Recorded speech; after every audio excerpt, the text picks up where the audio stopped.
In 1926, Miss Jessie Jim, belonging to the Chelan tribe, received a prestigious honor when she was designated as an honorary member of the Blackfeet Nation, located in Montana.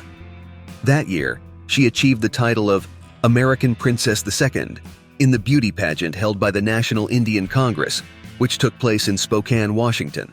In the year 1912, a captivating scene unfolded on the Hopi Reservation. Within the traditions of this community, when a young woman reached the age of puberty, there was a special ritual for arranging her hair. This hairstyle, inspired by the graceful shape of a pumpkin flower, served as a visual representation of her marital status, indicating that she had not yet entered into matrimony. In 1923, in the city of Hevra, Montana, a photograph captured the moment of unity of the Cree Jim Denny family. In the picture, we see Jim Denny alongside his wife Maggie, who is notably the daughter of Little Bear. The couple is accompanied by their two children, the young William and the girl Florence. Around 1861, in the Montana region, a woman by the name of Pretty Horse was recorded as a member of the Sioux tribe. She was notable for being the daughter of White Bull. This brief mention of Pretty Horse and her connection to White Bull provides insight into the kinship structure within the Sioux community of that time. In the year 1883, a prominent member of the Crow tribe emerged, distinguished for their remarkable skills as a healer. Their significance in tribal society was evident through their central role in medicinal practices and spiritual traditions, playing a crucial part as a source of wisdom and healing for their community in that historical context. Around 1904, in the heart of the Laguna Pueblo, located in the state of New Mexico, we find a woman whose name was Kiya Tadi, also known as Lata Atsia. The coexistence of these two names hints at the intriguing possibility of a rich and significant history that permeates her identity, offering a reflection of the cultures and traditions that shaped the Laguna Pueblo community in that era. A member of the Comanche community, wearing traditional attire, was captured in an iconic pose around 1871. This pictorial record was made during a period of significant transformations and challenges experienced by Native American peoples in their lands and ancestral traditions. Kezcayo, more commonly known as Bob Tail, also went by the nickname Bob Small. He was a member of the Cree tribe, and records about him date back to 1906. The Cree tribe, like many others, has a rich history and a diverse cultural tapestry. The prominent leader of the Crow tribe, Chief Plenty Coups, was captured in a photograph in Montana, accompanied by a child. This portrait was taken in the early 20th century. Chief Plenty Coups enjoyed great respect and influence among the Crow tribe members, and this image likely documents one of the numerous interactions he shared with the younger generations of the tribe. In this image, two young individuals from the Cheyenne community, a Native American group with a deeply rooted history and culture, can be seen. The time when this photograph was taken witnessed substantial changes in indigenous communities due to territorial expansion and United States government policies. In the 19th century, Chief Littlehead emerged as a prominent leader among the Crow tribe.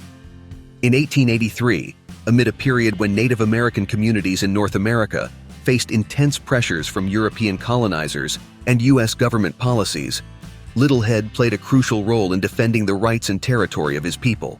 Around 1895, in the vast expanses of the South Dakota Plains, a young member of the Sioux tribe was residing on the Rosebud Reservation. In this context, the Sioux faced a series of hardships as U.S. government expansionist policies had led to the displacement of many Native American peoples from their traditional lands, confining them to reservations established by the government. Around 1895, an image depicted a young member of the Sioux tribe in the company of their horse.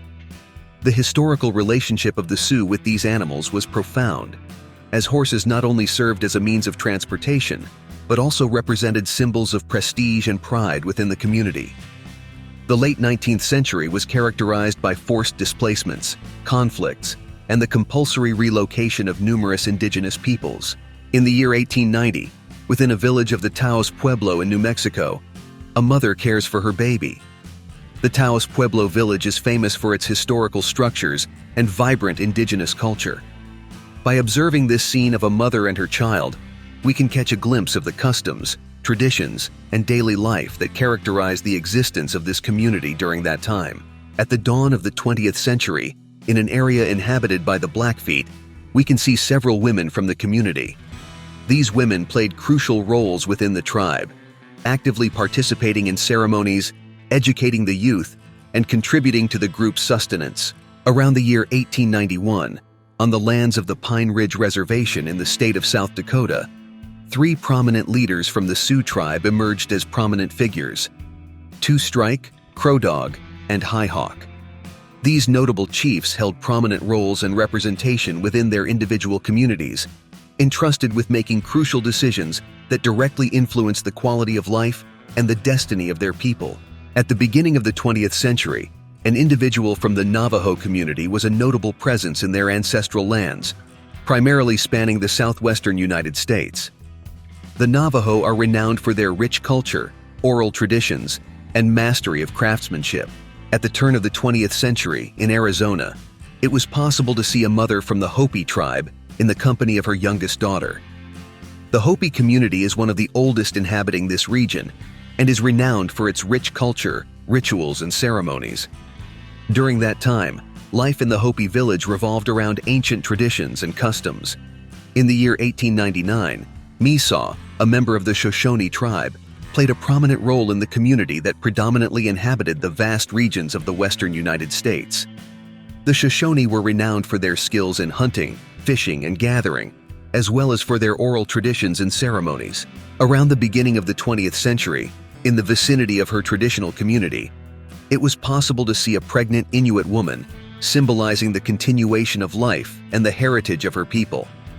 In addition to the child she carried in her womb, she also had a child on her back, a customary practice among the Inuit to ensure the protection of the little ones. In the year 1908, Bird Rattle stood out as a notable member of the Piegan tribe, an integral part of the Blackfoot Confederacy, primarily inhabiting the vast plains of northern United States and southern Canada. During this time, the members of the Piegan tribe kept alive the traditions, practices, and rituals that had been passed down from generation to generation. In the year 1867, the Northern Cheyenne tribe had 3 prominent leaders whose names were recognized: Fat Bear, Big Head, and Dull Knife. This tribe, primarily residing on the vast plains of the central northern United States, was known for its nomadic traditions, hunting skills, and a culture rich in rituals and ceremonies. At the beginning of the 20th century, Jack Red Cloud emerged as a prominent leader of the Sioux tribe. In the year 1904, he was at the height of his influence and played an essential role in the Sioux community. During this period, he actively participated in various negotiations and undertook several initiatives aimed at promoting the ultimate interests of his people. In the year 1904, a photograph captured the portrait of some young Inuit women holding puppies in a setting characteristic of their locality. This image provides a glimpse into the daily life of Inuit communities at the beginning of the 20th century, highlighting the connection between humans and animals in that period and historical context. In the year 1908, Pretty Hawk emerged as a prominent figure within the Sioux tribe, residing in the North Dakota region. During this time, he played a crucial role in decision-making and guiding the Sioux community. His active involvement in tribal affairs and interactions with leaders from other groups shed light on the dynamics and challenges faced by the Sioux in the early 20th century. In the year 1875, 4 brothers with roots in the Pawnee tribe joined their musical talents to form a band called Kilka-Hawkt.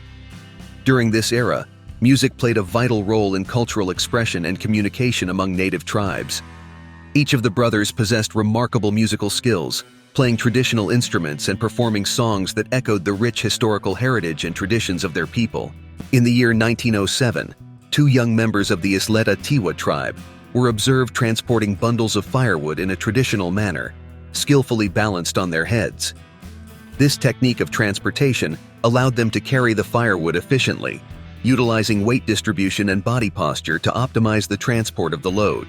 Around the year 1905, on the Colville Indian Reservation in the state of Washington, a photograph captured a unique moment between 2 children, a baby and a slightly older girl.